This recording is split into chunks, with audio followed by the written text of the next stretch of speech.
कांदा कट करून घ्यायचा आपल्याला पातळ,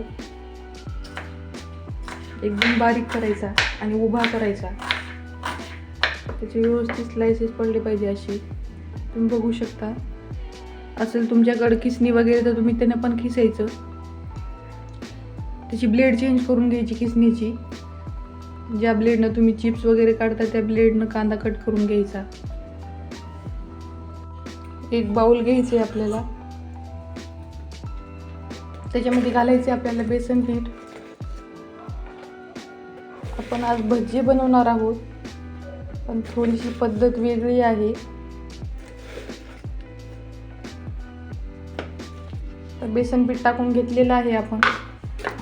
त्याच्यामध्ये आता आपल्याला घालायचे मक्याचं पीठ. तुम्ही कधी नक्की ट्राय करा. आपण घरी भजी बनवतो नेहमी, पण आपले भजी बाहेरसारखे होत नाही. हॉटेलला जसे आपण भजी खातो किंवा बाहेर आपण जे भजी खातो तसे होत नाही. 1 चमचा त्याच्यात मक्याचं पीठ टाकायचं. पीठ टाकून झालं की त्याच्यामध्ये आपल्याला घालून घ्यायचा हे कांदा.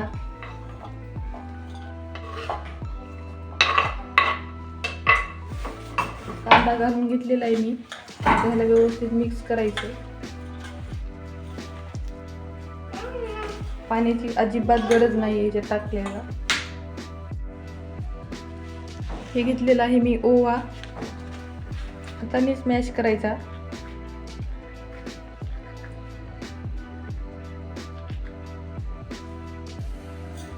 टाकून घ्यायचा. त्याच्यामध्ये आपल्याला घालायची मिरची पावडर.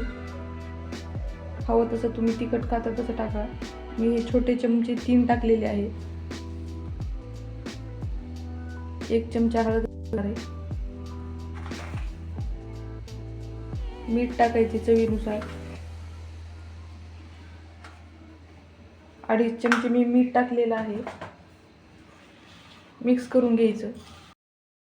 कांद्याला ऑलरेडी पाणी असतं म्हणून पाणी वगैरे, आपण घरचे जे भजी बनवतो त्याच्यात आपण पाणी, ते भजी छान फुगतात. पण जसं आपल्याला ते बाहेर भेटतात तसे भजी ते होत नाही. सगळं मिक्स करून घ्यायचं.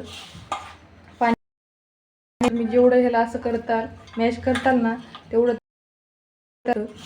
आणि जेवढं प्रमाण मी बेसन कॉर्नफ्लॉवर तेवढंच तुम्ही त्याचं प्रमाण घ्या. ते व्यवस्थित भजी होतात. आता हे 5 मिनिटं झाकून ठेवूया. कांद्याला बघा आता मस्त छान पाणी सुटलेलं आहे. आपल्याला याच्यात पाणी वगैरे ॲड करायचं नाही आहे. जसं आपण घरचं भजी बनवतो तसं नाही बनवायचं आहे. त्याला असं नॅचरली पाणी सुटतं. मीठ वगैरे घातल्याच्यानंतर आपोआप सुटतं. त्याच्यामध्ये काहीच ॲड करायची गरज नाही. आता ह्याला मस्त आपण तेलामध्ये सोडून घ्यायचं आहे. तुम्ही लोकांनी विचार केला असेल की आज भज्याची रेसिपी कसं काय, कारण आमच्याकडं पडलेला आहे काल भरपूर असा पाऊसच झालेलाच आहे, पण त्याच्यासोबत गारा पण पडलेल्या आहेत. आणि पाऊस पडला की मग भज्जी खायचं येतंच. मग भज्जीच काय तर म्हणलं मग आज कांदा भज्जीच बनवून घ्यावा. मस्त आता तेल छान तापलेलं आहे. भज्जी वगैरे टाकून घेतले, त्याच्यामध्ये छान तळून घेतलं. आधी थोडं हाय फ्लेमवर तळायचं, नंतर फ्लेम थोडी लो करायची.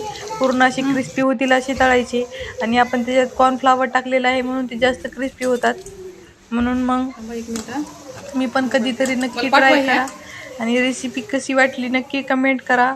तर आपले भज्जी रेडी आहेत. बाय सगळ्यांना.